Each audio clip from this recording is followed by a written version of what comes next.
ఈరోజు రామగుండం నియోజకవర్గాన్ని అభివృద్ధి ధ్యేయంగా అహర్నిశలు నిరంతరం కష్టపడి ఈ ప్రాంత అభివృద్ధి కృషి చేస్తున్న మన ప్రియతమ నాయకులు రామగుండం ఎమ్మెల్యే మక్కాన్ సింగ్ గారు చేస్తున్న అభివృద్ధిని చూసి ఓర్వలేక మరి నిన్న మాజీ ఎమ్మెల్యే ఒక ఛార్జ్షీట్ విడుదల చేస్తుందని చెప్పి నిరాధారమైన ఆరోపణలను ఖండిస్తూ ఉన్నాం కాంగ్రెస్ పార్టీ తరఫున. మీరు నిన్న చెప్పిన మాటలలో పూర్తి అవాస్తవాలు. మరి గడిచిన 10 సంవత్సరాలుగా కూడా ఈ రామగుండం ప్రాంతంలో ఒక అరాచక పాలన జరిగింది అని చెప్పి మీరు అంటున్నారు. ఆ 10 సంవత్సరాలు కూడా ఇక్కడ మరి ఎవరి హయాంలో OCP5 మరి ప్రారంభించి బొందలగడ్డగా మార్చిన చరిత్ర ఎవరిదో ఒకసారి మీరు అంతర్మదనం చేసుకోవాలి. ఇక్కడ ప్రజలు కూడా గమనిస్తున్నారు. మరి ఆ యొక్క OCP5 ఏర్పాటు చేసి బొందలగడ్డగా చేయడం వల్లనే ఈరోజు రామగుండంలో మరి గోదావరికంలో వ్యాపారాలు దెబ్బతిని ఈ చుట్టుపక్కల గ్రామాలు కనెక్టివిటీ తగ్గి ఈ ప్రాంతం అభివృద్ధి కాకుండా మరి లక్ష్మీనగర్ కేంద్రంగా కానీ వ్యాపారం కానీ ఇబ్బంది పడుతున్న సందర్భంలో మరి మన గౌరవ ఎమ్మెల్యే మక్కాన్ సింగ్ గారు ఒక మరి మంచి ఉద్దేశంతో ఈ ప్రాంతాన్ని అభివృద్ధి చేయాలి, లక్ష్మీనగర్ని అభివృద్ధి చేయాలి, వ్యాపారం ఎక్కడికి పోకూడదని చెప్పి ఒక మంచి సదుద్దేశంతో లక్ష్మీనగర్లో మరి ఒకప్పుడు ఒక చిన్న అంబులెన్స్, ఒక స్కూటర్ వెళ్ళాలన్నా, ఆటో వెళ్ళాలన్నా కూడా ఇబ్బందిగా ఉన్న లక్ష్మీనగర్ కూడళ్లను ఈరోజు వారి యొక్క ఇష్టంతో రోడ్ల వెడల్పు చేసి అభివృద్ధి చేయడం జరుగుతూ ఉంది. అదేవిధంగా మరి మీరు అన్నారు నిన్న చిరు వ్యాపారులకు చాలామందికి నష్టం జరిగిందని. ఏ ఒక్క చిరు వ్యాపారికైనా మరి నష్టం జరిగిందా? మీరు ఒకసారి ఒకరుంటే మీకు ఎవరు చెప్పినో మరి తెలియజేయాలి. ఇక్కడ ఎమ్మెల్యే గారు ఎంతో డేర్ స్టెప్ తోటి ఈరోజు పోషమ్మ మైదానం మరి ఆక్రమించుకున్న వారి చెర నుండి విడుదల చేసి ఈరోజు పోషమ్మ మైదానాన్ని మరి అది కూల్చేయడం, అది తీసేయడం మరి అభివృద్ధి కాదా? మరి మీరు మీ హయాంలో, మీ ప్రభుత్వ హయాంలో రోడ్డుకు అడ్డంగా ఉన్న బిల్డింగ్లు, బస్టాండ్ దగ్గర ఒక బిల్డింగ్ కానివ్వండి, రాజేష్ టాక్సీ దగ్గర ఉన్న బిల్డింగ్ కానీ మరి ఎంతో నిర్ణయంతో ఎంతో మరి ప్రజలకు ఇబ్బంది పడుతుందని చెప్పి ఎమ్మెల్యే గారు మరి వాటిని కూల్చేయడం అభివృద్ధి కాదా? మరి ఈరోజు ప్రజలందరూ కూడా హర్షిస్తూ ఉన్నారు. ఈ రామగుండం నియోజకవర్గంలో మరి చౌరస్తా నుండి మొదలు పెడితే లక్ష్మీనగర్ కానివ్వండి, రాజేష్ టాక్సీ ఏరియాలో కానివ్వండి, బస్టాండ్ ఏరియాలో కానివ్వండి మరి అభివృద్ధి ప్రజలకు ఎంతో స్పష్టంగా కనబడుతుంది. ప్రజలు కూడా హర్షిస్తూ ఉన్నారు. మరి రామగుండం బీపోరోజ్ గడ్డ నుండి ఫైన్ లైన్ వరకు ఉన్న సెంట్రల్ లైటింగ్ కనబడట్లేదా మీకు? అదేవిధంగా బీపోరోజ్ గడ్డ నుండి రామగుండం రైల్వే స్టేషన్ వరకు కూడా రోడ్ల వెడల్పు అభివృద్ధి కాదా? మరి అదేవిధంగా ఇంత మంచి అభివృద్ధి కార్యక్రమాలు చేస్తున్న ఎమ్మెల్యే గారిపై మరి అది ఓర్వలేక మీరు చేస్తున్న నిరాపరమైన ఆరోపణలు ప్రజలందరూ గమనిస్తూ ఉన్నారు.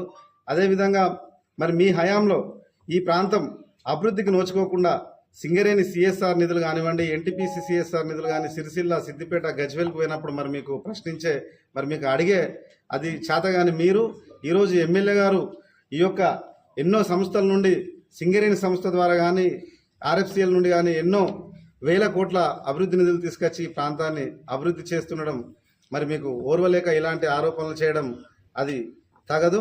అదేవిధంగా మరి మీరు ఎమ్మెల్యేగా ఉన్నప్పుడు సప్తగిరి కాలనీలో వర్షాలు వచ్చినప్పుడు వరదలకు ప్రజలు ఇల్లులు మునిగి ఎంతో ఇబ్బందులు పడి డ్రైనేజీలు లేకుండా నీటి అవస్థలతోటి బిల్డింగ్లు మరి మునిగిపోయి అవస్థ పడుతున్న సందర్భంలో మీరు ఏం చేసిండ్రు? మా గౌరవ ఎమ్మెల్యే గారు మరి భవిష్యత్తులో అలాంటి ఇబ్బందులు రాకుండా మరి ఈ గడిచిన 2 సంవత్సరాల కాలంలో కూడా సప్తగిరి కాలనీ మీరు ఇప్పుడు వెళ్ళి చూడండి. అక్కడ ఏ విధమైన అభివృద్ధి కార్యక్రమాలు, రోడ్లు కానీ డ్రైనేజీలు కానీ ఏ విధంగా అభివృద్ధి చేశారో ఒకసారి మీరు చూస్తే అర్థమవుతుంది. మరి ఇంత మంచి కార్యక్రమాలు చేస్తున్న ఎమ్మెల్యే గారిపై మీకు ప్రతిపక్ష నాయకులుగా ఉండి మరి ఏదన్నా సలహా చేయాల్సిన మీరు పోయి ఏదో విధంగా బురద జల్లాలని చెప్పి ఒక అవాకులు చెవాకులు పేల్చడం ఇది సరైన పద్ధతి కాదు. మీరు దమ్ము ధైర్యం ఉంటే ఈ 2 సంవత్సరాలలో మరి చేసిన ఎమ్మెల్యే గారి అభివృద్ధి, ముఖ్యంగా ఈ ప్రాంతంలో నిరుద్యోగులకు ఇన్ని పరిశ్రమలు ఉన్న ప్రాంతంలో మరి ఒకప్పుడు ఉద్యోగాలు లేకుండా RFCL కుంభకోణం చేసిన మీరు, RFCLలో మరి లక్షలు తీసుకున్న మీరు, మీ వల్ల ఎంతోమంది ఆత్మహత్య చేసుకున్నారు. ఆ యొక్క పాలన మరి మీకు సరైన బుద్ధి చెప్తేనే ప్రజలు ఈరోజు మక్కాన్ సింగ్ గారిని 1 లక్ష ఓట్ల మెజార్టీతోటి ప్రజలు ఆశీర్వదిస్తేనే ఈరోజు ఎమ్మెల్యేగా గెలవడం జరిగింది. ఈ ప్రాంత నిరుద్యోగ యువతకు కూడా మరి ఉద్యోగ అవకాశాలు కల్పించాలని ఎమ్మెల్యే గారు గడిచిన 2 సంవత్సరాలు కూడా హైదరాబాద్లో మరి ముఖ్యమంత్రి రేవంత్ రెడ్డి గారు, బట్టి గారు, శ్రీధర్ బాబు గారి సహకారంతో 1 x 800 మెగావాట్ల పవర్ ప్లాంట్ను తీసుకొచ్చి ఈ ఉపాధి కల్పించాలని చెప్పి చేస్తున్న అభివృద్ధి ప్రజలు అన్ని గమనిస్తూ ఉన్నారు. మీరు ఇట్లా చెప్పుకుంటూ పోతే మీ ఆర్ఎఫ్సిఎల్ కుంభకోణాలు కానివ్వండి, మున్సిపల్లో మరి గతంలో నిధులు తీసుకొచ్చిన అంటున్నారు. మీరు చదువుకుంటే ఒకసారి మీరు ఆలోచిస్తే అర్థమైంది. ఎమ్మెల్యే గారు వచ్చిన తర్వాత ఎన్ని కోట్ల అభివృద్ధి నిధులు తీసుకొచ్చారో ఒకసారి నెట్లో గూగుల్లో కొట్టి చూస్తే కూడా జీవాలతో సహా బయటికి వస్తుంది. మరి మీరు టీఆర్ఎస్ హయాంలో జరిగిన నిధులే అని చెప్పి అనడం అది అవివేకం, మీ యొక్క అజ్ఞానానికి అది నిదర్శనమని తెలియజేస్తున్నాము.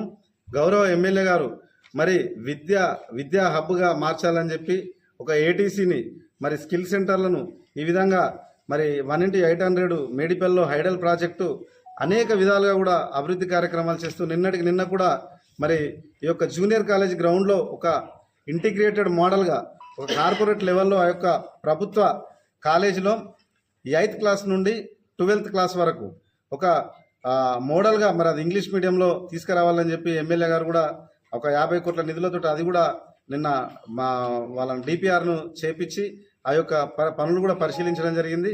అదేవిధంగా గతంలో ఎన్నడూ లేని విధంగా కూడా ఇక్కడ దేవాలయాల అభివృద్ధికి ఎమ్మెల్యే గారు కృషి చేస్తున్నారు.